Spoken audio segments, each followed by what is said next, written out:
Hi hello ನಮಸ್ಕಾರ ಎಲ್ರಿಗೂ welcome back to my channel. ಇದು ತಾಂಜಾವೂರು ಟ್ರಿಪ್ಪಿನ ಭಾಗ 2. Good morning everyone. It is day 2 in Thanjavur. ಇಲ್ಲಿ ಹೇಗಿದೆ ತಾಂಜಾವೂರು ಅಂದರೆ ಜನ ಫ್ರೆಂಡ್ಲಿ ಇದ್ದಾರೆ. ಅವ್ರು ತಮಿಳಲ್ಲೇ ಮಾತಾಡ್ತಾರೆ, ಬಟ್ ನಿಮಗೆ ಗೈಡ್ ಮಾಡ್ತಾರೆ. ಹಾಗೆ ಪಬ್ಲಿಕ್ ಟ್ರಾನ್ಸ್ಪೋರ್ಟ್ ತುಂಬಾ ಚೆನ್ನಾಗಿದೆ. ಆಟೋದಲ್ಲಿ ಓಡಾಡ್ಬೋದು, ಕ್ಯಾಬ್ ಮಾಡ್ಕೊಳ್ಬೋದು, ಸ್ವಲ್ಪ ಎಕ್ಸ್ಪೆನ್ಸಿವ್ ಆಗುತ್ತೆ. ಪಬ್ಲಿಕ್ ಅಂದರೆ ಬಸ್ ತುಂಬ ಚೆನ್ನಾಗಿರೋದ್ರಿಂದ, ಕನೆಕ್ಟಿವಿಟಿ ತುಂಬ ಚೆನ್ನಾಗಿರೋದ್ರಿಂದ you can travel in bus. 10 ರೂಪಾಯಿ, 20 ರೂಪಾಯಿ, 30 ರೂಪಾಯಿ ಅಷ್ಟೇ ಎಲ್ಲಿಗೆ ಹೋದ್ರೂ. ಸೊ ನಾನು ಬಂದಿರೋದೇ ಪೆರಿಯ ಕೋವಿಲ್ ನೋಡಲಿಕ್ಕೆ. ಹಾಗಾಗಿ ನೆನ್ನೆ ಸಂಜೆ ಹೇಗಿತ್ತು ಅಂತ ನೋಡಿದೆ. ಸೊ ಇವಾಗ ಅರ್ಲಿ ಮಾರ್ನಿಂಗ್ ಹೇಗಿರುತ್ತೆ ನೋಡೋಣ ಅಂತ ಹೊರಟಿದ್ದೀನಿ. ಅಲ್ಲಿ ಹೋದ್ಮೇಲೆ ಸಿಗ್ತೀನಿ.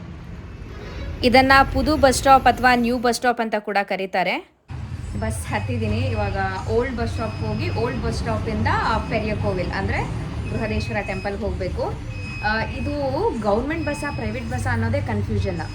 ಯಾಕೆಂದರೆ ಇಲ್ಲಿ ಗೌರ್ಮೆಂಟ್ ಬಸ್ ಫ್ರೀ ಇರುತ್ತೆ, ಅದರ್ವೈಸ್ ಟಿಕೆಟ್ ತೊಗೊಳ್ಬೇಕು. ಸೊ ನೋಡೋಣ ಈ ಬಸ್ ಹೇಗೆ ಅಂತ. ಹಾಗೆ ಚೆನ್ನಾಗಿ ಮಾತಾಡ್ತಾರೆ. ನಾನು ಹೇಳ್ದಾಗೆ ಗೈಡ್ ಮಾಡ್ತಾರೆ ಚೆನ್ನಾಗಿ. ನನಗೆ ಸ್ವಲ್ಪ ತಮಿಳ್ ಬರೋದ್ರಿಂದ ಈಸಿ ಆಗುತ್ತೆ. ಇಲ್ಲ ಅಂತಂದರೆ ಏನೂ ಅರ್ಥ ಆಗಿಲ್ಲ ಅಂತಂದರೆ ಸ್ವಲ್ಪ ಕಷ್ಟ ಆಗುತ್ತೆ, ಟೈಮ್ ಕನ್ಸ್ಯೂಮ್ ಆಗುತ್ತೆ ಅರ್ಥ ಮಾಡ್ಸೋಕ್ಕೆ ಅಥವಾ ಟ್ರಾನ್ಸ್ಲೇಟ್ ಮಾಡ್ಕೊಳ್ಳೋಕ್ಕೆ ಏನಕ್ಕಾದರೂ.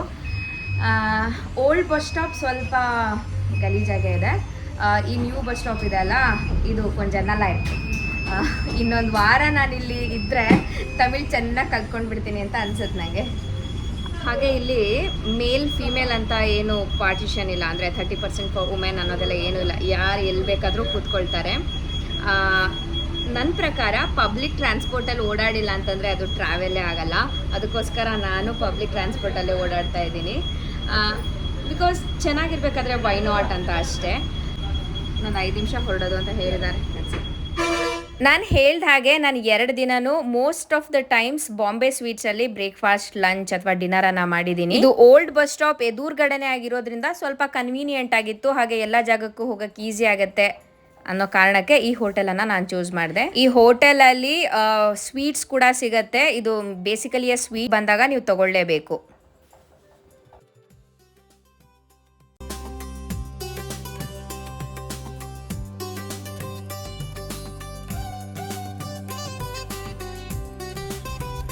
ನಾನು ನಿನ್ನೆ ಸಂಜೆ ಬಂದಿದ್ದೆ ದೇವಸ್ಥಾನಕ್ಕೆ. ಲೈಟಿಂಗ್ಸ್ ಸಂಜೆ ಹೊತ್ತು ಲೈಟಿಂಗ್ಸ್ ಮತ್ತೆ ಕಾರ್ಯಕ್ರಮಗಳು ಇರುತ್ತೆ ಅಂತ ನಿನ್ನೆ ಸಂಜೆ ಬಂದಿದ್ದೆ. ಹಾಗಾಗಿ ನನಗೆ ಸಮಾಧಾನ ಆಗಿಲ್ಲ ನೋಡಿದ್ದು. ಇನ್ನೂ ಒಂದ್ಸತಿ ನೋಡೋಣ ಅಂತ ಬೆಳಗ್ಗೆ ಕೂಡ ಬಂದಿದ್ದೀನಿ. ನನಗೆ ತಾಂಜಾವೂರ್ ಅಂದ್ರೆ ಮೊದಲು ಗೊತ್ತಿದ್ದು ಭರತನಾಟ್ಯಂ ಶೈಲಿ, ತಾಂಜಾವೂರ್ ಸ್ಟೈಲ್ ನಾನು ಕಲ್ತಿರೋದು. ಅದಾದ್ಮೇಲೆ ನನಗೆ ಗೊತ್ತಾಗಿದ್ದು ತಾಂಜಾವೂರ್ ಪೇಂಟಿಂಗ್. ಅದಾದ್ಮೇಲೆ ನನಗೆ ಈ ದೇವಸ್ಥಾನದ ಬಗ್ಗೆ ಗೊತ್ತಾಯ್ತು. ಬೃಹದೇಶ್ವರ ದೇವಸ್ಥಾನ ಚೋಳರ ಕಾಲದಲ್ಲಿ ನಿರ್ಮಾಣ ಆಗಿರುವಂತಹ ದೇವಸ್ಥಾನ ಇದು. ಮೊದಲನೇ ರಾಜರಾಜ ಚೋಳ ಇದನ್ನ ಕಟ್ಟಿದ್ದು. ಅವರ ರಾಜಧಾನಿ ಇದು ತಂಜಾವೂರು. 5 ವರ್ಷದಲ್ಲಿ ಈ ದೇವಸ್ಥಾನವನ್ನ ನಿರ್ಮಾಣ ಮಾಡಿದ್ದಾರೆ. ಅದಕ್ಕಿಂತ ಮುಂಚೆ ನಾನು ಹೇಳ್ಬೇಕೇನಂದ್ರೆ, ಈ ದೇವಸ್ಥಾನ ಸೌತ್ ಇಂಡಿಯಾದಲ್ಲೇ ದೊಡ್ಡದು, ಭಾರತದಲ್ಲೇ ದೊಡ್ಡ ದೇವಸ್ಥಾನ, ಹಾಗೆ ವರ್ಲ್ಡ್ ಅಲ್ಲೇ largest, one of the largest temple ಇದು ಯುನೆಸ್ಕೋ ಹೆರಿಟೇಜ್ ಸೆಂಟರ್ ಕೂಡ ಸೇರಿದೆ. ಅಂದ್ರೆ ಜೀವಂತ ಚೋಳರ ದೇವಸ್ಥಾನದಲ್ಲಿ ಇದು ಇದು ಮುಖ್ಯವಾದ ದೇವಸ್ಥಾನ. ಈ 1004ರಿಂದ 1009ರವರೆಗೆ ಇದರ ನಿರ್ಮಾಣ ಆಗಿದೆ. 1010ರಲ್ಲಿ ಇದನ್ನ ಲೋಕಾರ್ಪಣೆ ಮಾಡಿದ್ದಾರೆ ರಾಜರಾಜ ಚೋಳ, ಮೊದಲನೇ ರಾಜರಾಜ ಚೋಳ. ಇನ್ನೂ ವಿಶೇಷಗಳನ್ನ ಹೇಳ್ಬೇಕು ಅಂತಂದ್ರೆ, ಈ ದೇವಸ್ಥಾನ, ಈ ಮೇಲ್ಗಡೆ ಗೋಪುರ ಏನ್ ಕಾಣಿಸ್ತದೆ, ಮೇನ್ ಗೋಪುರ 16 ಮಹಡಿ ಇರುವಂತಹ ದೇವಸ್ಥಾನ. ಇದನ್ನ ಇಡೀ ಗ್ರಾನೈಟ್ ಅಲ್ಲಿ ಕಟ್ಟಿದ್ದಾರೆ. ಅದು ಬರೀ ಇಂಟರ್ಲಾಕಿಂಗ್ ಸಿಸ್ಟಮ್ ಅಲ್ಲಿ ಈ ಗೋಪುರ ನಿರ್ಮಾಣ ಆಗಿದೆ. ಈ ಇರೋ ಪಿರಾಮಿಡ್ ಒಳಗಡೆ ಫುಲ್ ಹಾಲೋ, ಒಳಗಡೆ ಇರೋ ಶಿವಲಿಂಗದ ಗರ್ಭಗುಡಿಯವರೆಗೂ ಫುಲ್ ಹಾಲೋ ಇದೆ. ಆ ಮೇಲ್ಗಡೆ ಇರುವಂತ ಕುಂಭ ಏನಿದೆ ಅದು 80 ಟನ್ ಇರುವಂತ ಕುಂಭ. ಅದನ್ನ ಇಮ್ಯಾಜಿನ್ ಮಾಡ್ಕೊಳ್ಳಿ, ಹೇಗೆ ಅದನ್ನ ಅಷ್ಟು ಎತ್ತರಕ್ಕೆ ತಗೊಂಡೋಗಿ ಕೆತ್ತನೆ ಮಾಡಿರ್ಬೋದು ಆಗಿನ ಶಿಲ್ಪಿಗಳು ಅಂತ. ಆರ್ಕಿಯಾಲಜಿ ಡಿಪಾರ್ಟ್ಮೆಂಟ್ ಸರ್ವೆ ಮಾಡೋ ಪ್ರಕಾರ ಇದಕ್ಕೆ ಬ್ರಿಡ್ಜ್ ಅನ್ನ ನಿರ್ಮಾಣ ಮಾಡಿ, 8 ಕಿಲೋಮೀಟರ್ ಬ್ರಿಡ್ಜ್ ಅನ್ನ ನಿರ್ಮಾಣ ಮಾಡಿ ಅಲ್ಲಿ ಮೇಲ್ವರೆಗೆ ಅದನ್ನ ಆನೆಗಳು, ಕುದುರೆಗಳ ಸಹಾಯದಿಂದ ಹೊತ್ತೊಯ್ದಿದ್ದಾರೆ ಅಂತ ಹೇಳ್ತಾರೆ. ಏನೇ ಇರ್ಲಿ, ಅದು ಒಂದು ಅಮೇಝಿಂಗ್, ಅದ್ಭುತ. ಅದು ಇಮ್ಯಾಜಿನ್ ಮಾಡ್ಕೊಳಕ್ಕಾಗಲ್ಲ ಹೇಗೆ ಇಷ್ಟು ಎತ್ತರದಲ್ಲಿ ಕೆತ್ತನೆ ಮಾಡಿದ್ದಾರೆ. ಅದು 1000 ವರ್ಷ ಆದ್ರೂ ಒಂದು ಕಿಂಚಿತ್ತು ಏನೂ ಆಗಿಲ್ಲ ಈ ದೇವಸ್ಥಾನ. ಖಂಡಿತವಾಗ್ಲೂ ನೀವೆಲ್ಲರೂ ಈ ದೇವಸ್ಥಾನವನ್ನ ಇಲ್ಲೇ ಬಂದು ನೋಡ್ಬೇಕು. ನಾನು ಸುಮಾರು ವಿಡಿಯೋದಲ್ಲಿ ದೇವಸ್ಥಾನ ನೋಡಿದೀನಿ, ಆದ್ರೆ ಇಲ್ಲಿ ಬಂದು ನೋಡಿದಾಗ ನಿಮ್ಗೆ ಏನ್ ಫೀಲಿಂಗ್ ಆಗತ್ತೆ ಅಲ್ಲ, ಅದು ನಿಜವಾಗ್ಲೂ ವಿಡಿಯೋದಲ್ಲಿ ಆಗಲ್ಲ. ಹಾಗಾಗಿ ತಂಜಾವೂರು ಬೃಹದೇಶ್ವರ ದೇವಸ್ಥಾನವನ್ನ ಖಂಡಿತವಾಗ್ಲೂ ಜೀವಮಾನದಲ್ಲಿ ಒಮ್ಮೆ ಆದ್ರೂ ನೋಡ್ಲೇಬೇಕು. ಹಾಗೆ ಶಿವನ ಮುಂದೆ ಇರುವಂತ ನಂದಿ ಇದೆಯಲ್ಲ, ಒಂದು ಕಲ್ಲಿನಲ್ಲಿ ಕೆತ್ತನೆ ಮಾಡಿರುವಂತ ನಂದಿ.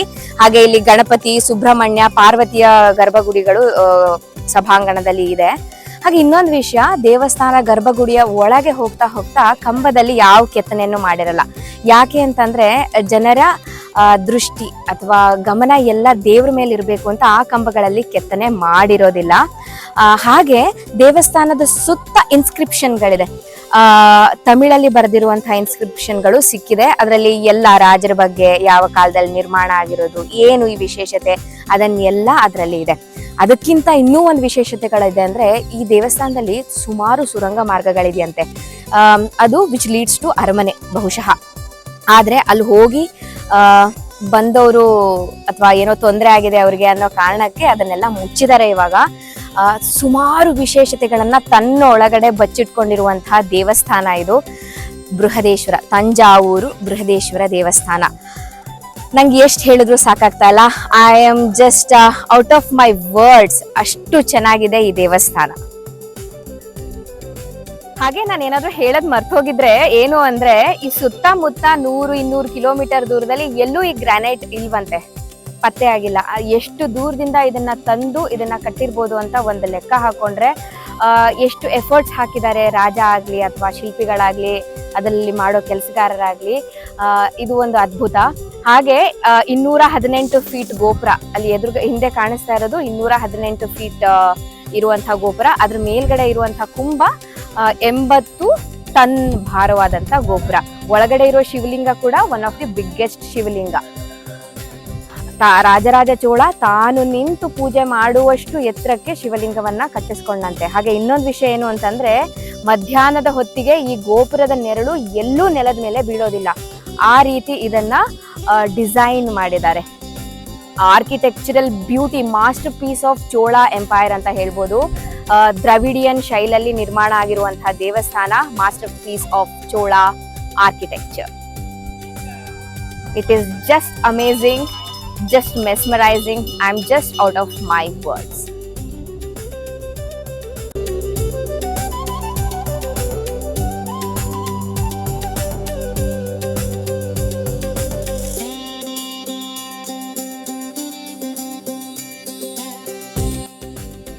ಇಲ್ಲಿ ಕಾಣಿಸ್ತಾ ಇರೋದು ದೇವಸ್ಥಾನದ ಎಡಕ್ಕಿರುವಂತಹ ನಟರಾಜನ ದೇವಸ್ಥಾನ.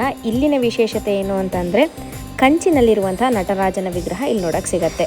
ದೇವಸ್ಥಾನದ ಇನ್ನೊಂದು ವಾಡಿಕೆ ಏನು ಅಂತಂದ್ರೆ, ಇಲ್ಲಿ ಬಂದು ಭಗವಂತನ ಹತ್ರ ಏನೂ ಬೇಡ್ಕೊಳ್ಬಾರ್ದಂತೆ, ಬರೀ ದರ್ಶನವನ್ನ ಮಾಡಿ ನಮಸ್ಕಾರ ಮಾಡಿ ಹೋಗ್ಬೇಕಂತೆ.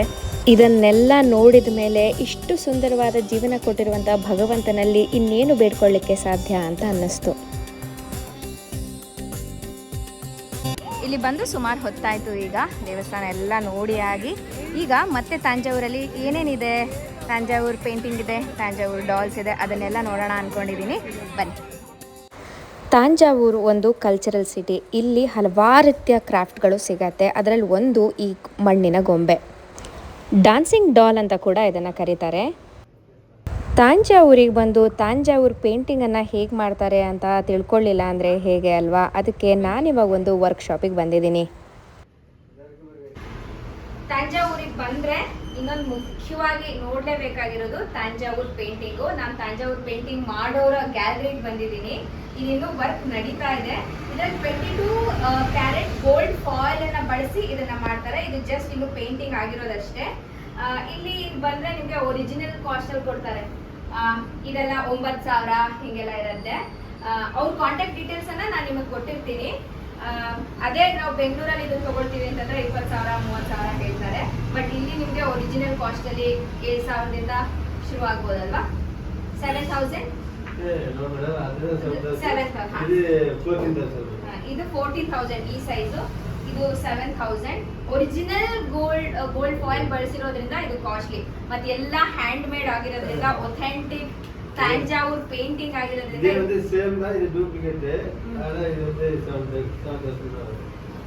ಇದು ಗೋಲ್ಡ್ ಇದೆಯಾ?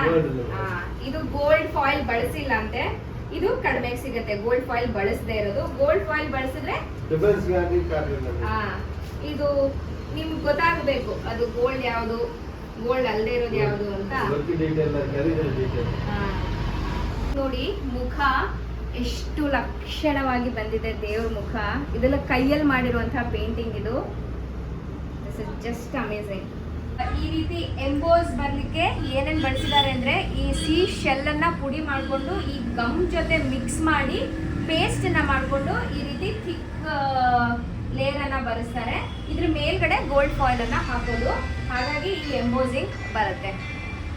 ಸಿ ಶೆಲ್ ಮತ್ತೆ ಈ ರೀತಿ ಗಮ್ಮನ್ನ ಬಳಸಿನೇ ಮಾಡೋದು. ಇದನ್ನೆಲ್ಲ ಸ್ಟೋನ್ ಹಾಕಿ ಇದ್ರ ಮೇಲ್ಗಡೆ ಸ್ಟಿಕ್ ಮಾಡಿದ್ದಾರೆ. ಇದ್ರ ಮೇಲ್ಗಡೆ ಫಾಯಿಲ್ ಬರುತ್ತೆ. ಇದು ಒಥೆಂಟಿಕ್, ಅದಕ್ಕೆ ಇದು ಕಾಸ್ಟ್ಲಿ ಆಗಿರುತ್ತೆ.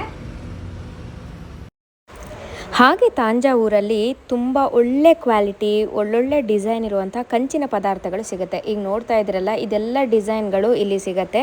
ಇದು ಒಂದು ಆರ್ಟ್ ಗ್ಯಾಲರಿ. ಇಲ್ಲಿ ಕೂಡ ಇನ್ಫಾರ್ಮೇಷನನ್ನು ಕೊಟ್ಟಿರ್ತೀನಿ, ನಿಮಗೆ ಬೇಕು ಅಂದರೆ ನೀವು ಅಲ್ಲಿಂದನೇ ಆರ್ಡರ್ ಮಾಡ್ಕೊಳ್ಬೋದು.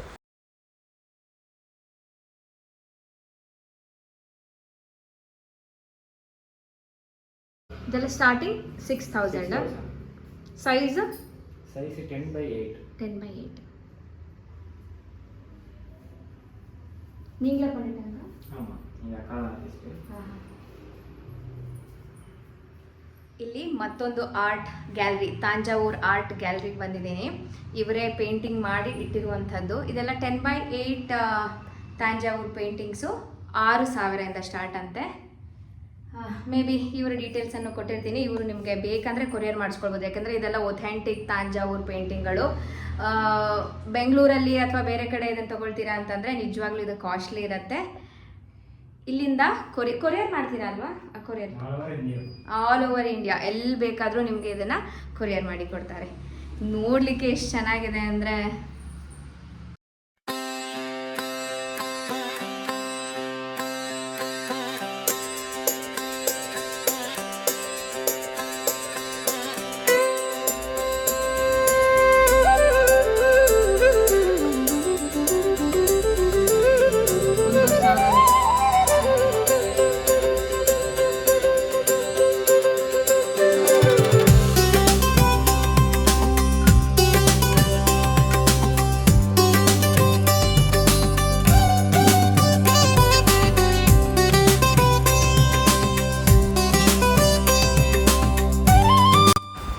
ತಾಂಜಾವೂರಲ್ಲಿ ಮತ್ತೊಂದು ವಿಶೇಷತೆ ಇದೆ. ಅದೇನು ಅಂತಂದರೆ, ಇಲ್ಲಿ ವೀಣೆಯನ್ನು ಮ್ಯಾನುಫ್ಯಾಕ್ಚರ್ ಮಾಡ್ತಾರೆ.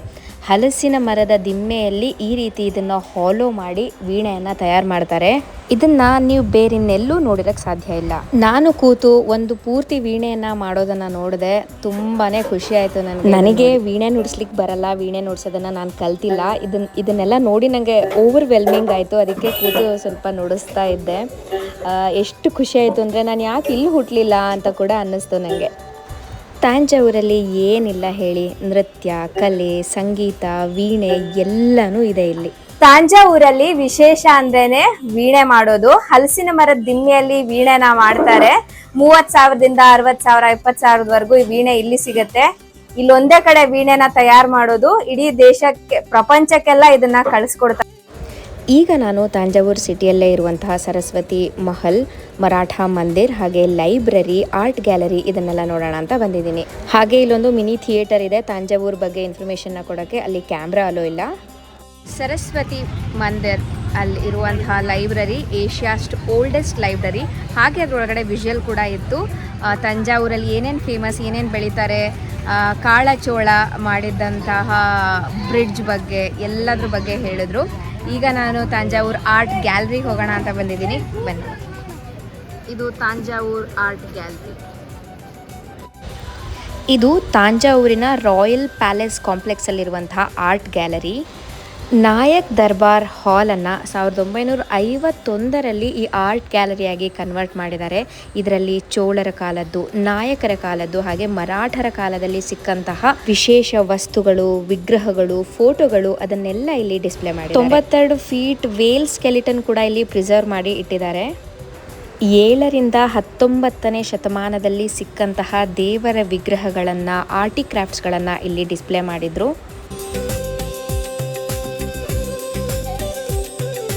ಇಲ್ಲಿ ಕಾಣಿಸ್ತಾ ಇರೋದು ರಾಜರಾಜ ಚೋಳನ ವಿಗ್ರಹ. ಬಹುಶಃ ಇದನ್ನು ಇತ್ತೀಚೆಗೆ ಮಾಡಿರಬಹುದು. ಇಲ್ಲಿ ಎಲ್ಲ ಗೋಡೆಗಳ ಮೇಲೂ ಪೇಂಟಿಂಗ್ ಕಾಣುತ್ತೆ. ಅದರಲ್ಲೂ ಗೋಲ್ಡ್ ಫಾಯಿಲನ್ನು ಯೂಸ್ ಮಾಡಿ ಬ್ರೈಟ್ ಕಲರ್ಸಲ್ಲಿ ಮಾಡಿರುವಂಥ ಪೇಂಟಿಂಗ್ಗಳು ನೋಡೋಕ್ಕೆ ಸಿಗುತ್ತೆ. ಈ ಪಾರ್ಟ್ ಆಫ್ ದ ಆರ್ಟ್ ಗ್ಯಾಲರಿಯಲ್ಲಿ ಎಲ್ಲ ಕಾಲದಲ್ಲೂ ಸಿಕ್ಕಂತಹ ಕಂಚಿನ ನಟರಾಜನ ವಿಗ್ರಹಗಳನ್ನು ಇಟ್ಟಿದ್ರು. ಇದನ್ನು ನೋಡಿನೇ ಅರ್ಥ ಮಾಡ್ಕೊಳ್ಬೋದು ನಾವು ನೃತ್ಯ ಕಲೆಗೆ ಇವರು ಎಷ್ಟು ಇಂಪಾರ್ಟೆನ್ಸನ್ನು ಕೊಟ್ಟಿದ್ರು ಅಂತ.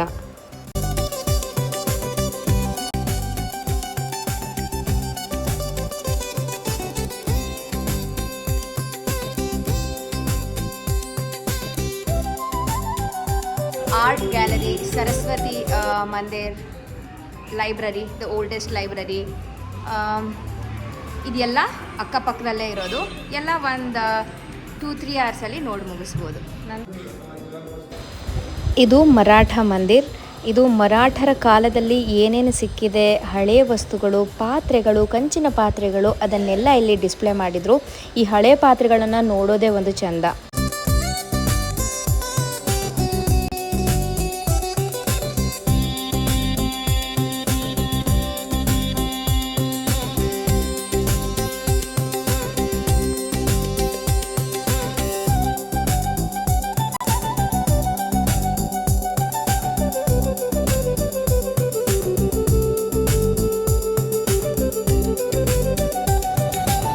ರೋಡಲ್ಲಿ ಸುಮಾರು ಅಂಗಡಿಗಳಿದೆ.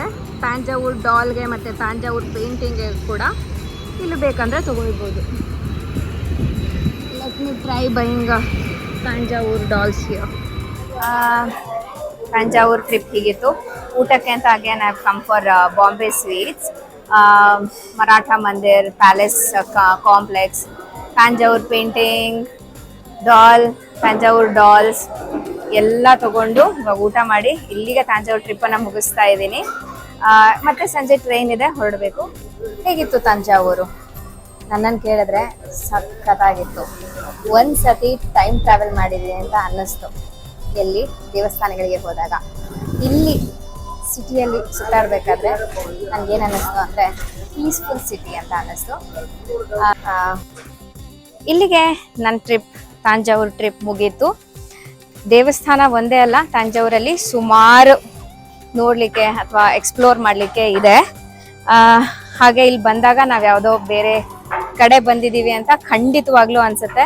ಇದು ಒಂದು ಕಲ್ಚರಲ್ ಹಬ್. ಅಫ್ಕೋರ್ಸ್ ಆಗಿನ ಕಾಲದಿಂದನೂ ಇಲ್ಲಿ ನೃತ್ಯ, ಕಲೆ, ಆರ್ಟ್ ಇಲ್ಲೇ ಹುಟ್ಟಿದ್ದು. ಹಾಗಾಗಿ ಅದನ್ನು ನೀವು ಖಂಡಿತವಾಗೂ ಎಕ್ಸ್ಪೀರಿಯನ್ಸ್ ಮಾಡ್ತೀರಾ. ಎಲ್ಲಿ ಹೋದರೂ ಆರ್ಟಿಸ್ಟ್ ಸಿಗ್ತಾರೆ, ದೇವಸ್ಥಾನಗಳಿದ್ದಾವೆ, ತಂಜಾವೂರ್ ಡಾಲ್ಸ್ ಸಿಗತ್ತೆ, ವೀಣೆ ಮಾಡೋರು ಎಲ್ಲಾದರೂ ನೋಡಿದ್ದೀರಾ? ಅದು ತಂಜಾವೂರಲ್ಲಿ ಮಾತ್ರನೇ. ಹಾಗಾಗಿ this is a beautiful city. ಹಾಗೆ ನನಗಂತೂ ಇಲ್ಲಿ ಪಬ್ಲಿಕ್ ಟ್ರಾನ್ಸ್ಪೋರ್ಟಲ್ಲಿ ಓಡಾಡಿ ತುಂಬಾ ಇಷ್ಟ ಆಯಿತು. ನನಗಂತೂ ನಾನು ಬೆಂಗಳೂರಲ್ಲಿ ಇದ್ದೀನಿ ಅಂತ ಅನ್ನಿಸ್ತಾನೆ ಇರಲಿಲ್ಲ. Calm city, cool city, busy city ಅಲ್ಲ ಇದು. ಅಫ್ಕೋರ್ಸ್ ಅಷ್ಟು ಕ್ಲೀನ್ ಇಲ್ಲ. Otherwise a beautiful city. Yes, ಈ ವಿಡಿಯೋ ನಿಮ್ಗೆಲ್ಲರಿಗೂ ಇಷ್ಟ ಆಗಿದೆ ಅಂತ ಅಂದ್ಕೊಳ್ತೀನಿ. ನಾನಂತೂ ಎಂಜಾಯ್ ಮಾಡಿದ್ದೀನಿ with lot of memories, with lot of gifts. ನಾನು ಮನೆಗೆ ಹೋಗ್ತಾ ಇದ್ದೀನಿ. ನಾನು ನಿಮ್ಮನ್ನು ಮುಂದಿನ ವಿಡಿಯೋದಲ್ಲಿ ಸಿಗ್ತೀನಿ. ಅಲ್ಲಿವರೆಗೂ ಎಲ್ರಿಗೂ ಬಾಯ್.